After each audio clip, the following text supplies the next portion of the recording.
2024-এর 5 August পর্যন্ত লক্ষ লক্ষ মানুষকে হত্যা করে নির্যাতন চালিয়ে আওয়ামী লীগে পৃথিবীর ইতিহাসে সবচেয়ে বড় জঙ্গি সংগঠন হিসাবে স্বীকৃতি পেয়েছে।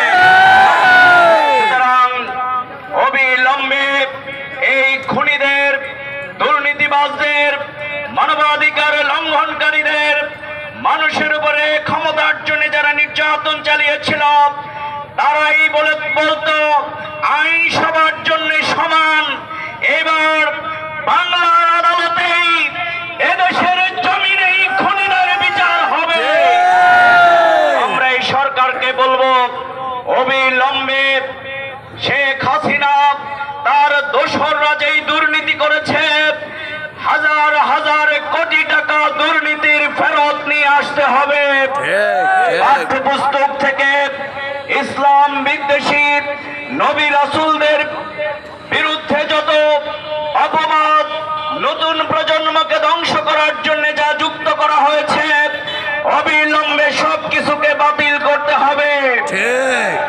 আজকে এদেশের তরুণ প্রজন্ম তাদেরকে চরিত্রকে ধ্বংস করবার জন্য যেই মদকে আল্লাহ তাআলা হারাম করেছিলেন, সেই মদকে আওয়ামী লীগ হালাল করে দিয়েছিল। তারা মনে করত ছাত্রলীগ বানানোর জন্যই আর মানুষ খুঁজে পাওয়া যায় না।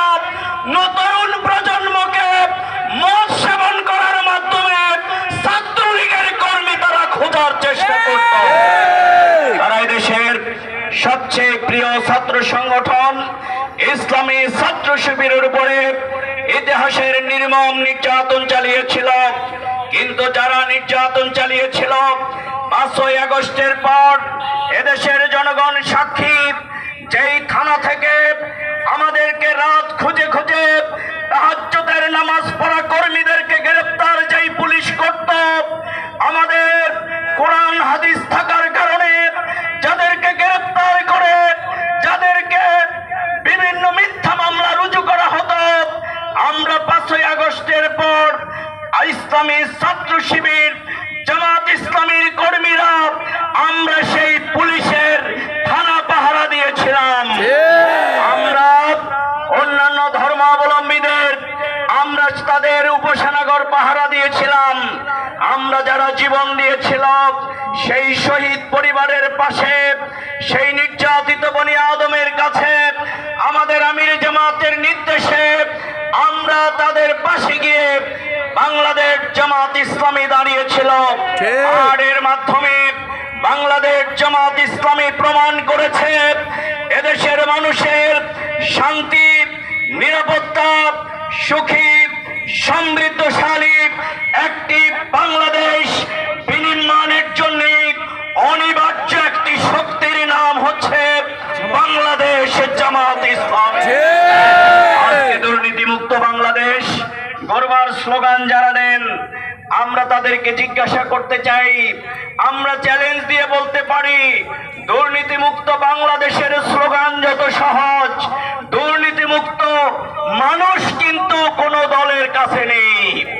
আজকে যদি দুর্নীতিমুক্ত বাংলাদেশ, সুখী সমৃদ্ধশালী একটি কল্যাণ রাষ্ট্র যদি তৈরি করতে হয়, তাহলে আমাদেরকে আমাদের প্রিয় নবী মুহাম্মদ রাসূলুল্লাহ সাল্লাল্লাহু আলাইহি সাল্লাম যেই মহাগ্রন্থ আল কোরআনের আলোকে একটি সুন্দর সমাজ বিনির্মাণ করেছিলেন, যেই সমাজে জেনা, ব্যভিচার, অন্যায়, অবিচার সবকিছু ছিল না।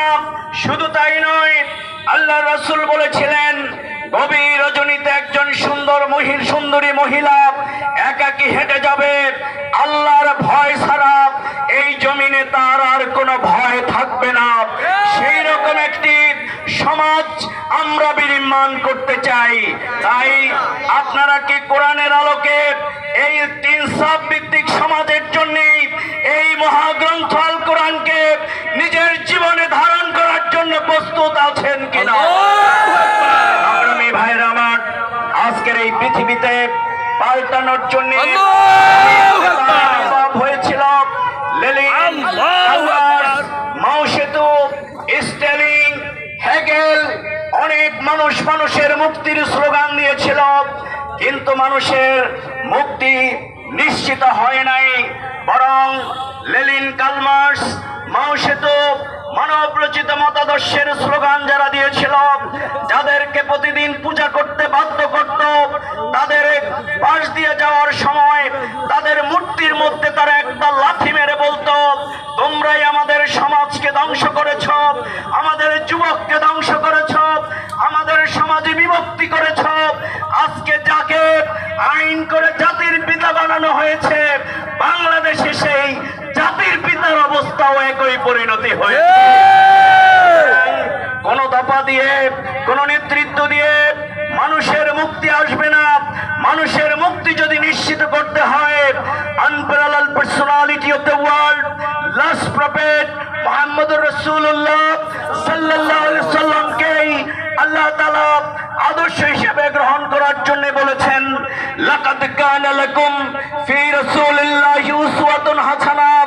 আমাদের ব্যক্তি জীবন, পারিবারিক জীবন, সমাজ জীবন, রাষ্ট্রীয় জীবন, গোটা পৃথিবীর নেতৃত্ব আজকে যদি মুহাম্মদুর রাসূলুল্লাহ সাল্লাল্লাহু আলাইহি সাল্লামের আদর্শের আলোকে পরিচালিত হয়, এই গোটা পৃথিবীতে আবার শান্তি আসবে। সেই জন্য জামাত ইসলামী আজ সর্বস্তরের মানুষকে আহ্বান জানাতে চায়, আর কোন দফা নয়, আর কোন নেতা নেত্রী নয়। আসুন আমাদের জীবনের সকল ক্ষেত্রেই আমরা একজনকেই নেতা হিসাবে গ্রহণ করি, আমাদের একজনকেই অনুসরণ করি, যিনি সর্বক্ষেত্রে মানবতার জন্য এক উজ্জ্বল দৃষ্টান্ত। মর্যাদার ব্যাপারে আল্লাহ তাআলা ঘোষণা করেছেন, ওয়ামা আরসালনাকা ইল্লা রাহমাতাল লিল আলামিন। আমরা সেই আদর্শ নেতাকেই আমাদের সর্বপর্যায়ে জীবন আদর্শ অনুকরণীয় নেতৃত্ব যদি আমরা হিসাবে গ্রহণ করি, তাহলে শ্রমিক, নারী, শিশু সকল মানুষের অধিকারের মুক্তির গ্যারান্টি হচ্ছে এই সমাজের আসলের আদর্শ প্রতিষ্ঠা করা। আমাদের জামাত ইসলামী আপনাদেরকে আজকে সেই আহ্বান জানাচ্ছে। আমরা আজকে আহ্বান জানাচ্ছি, আজকের বাংলাদেশের রাষ্ট্রের যেই দুর্নীতি, যে অপসংস্কৃতি, যেই মিথ্যাচার, যেই জুলুম, একে অন্যের প্রতি যে অবিচার, এর হাত থেকে যদি মুক্তি পেতে হয়, তাহলে আমাদের প্রত্যেককেই মনে রাখতে হবে, কাল কিয়ামতের দিন আল্লাহর কাছে জবাবদিহি করতে হবে। এই চেতনা যত শানিত হবে, বাংলাদেশ জামাত ইসলামীর একজন কর্মী কিন্তু মিডিয়ার ভয়ে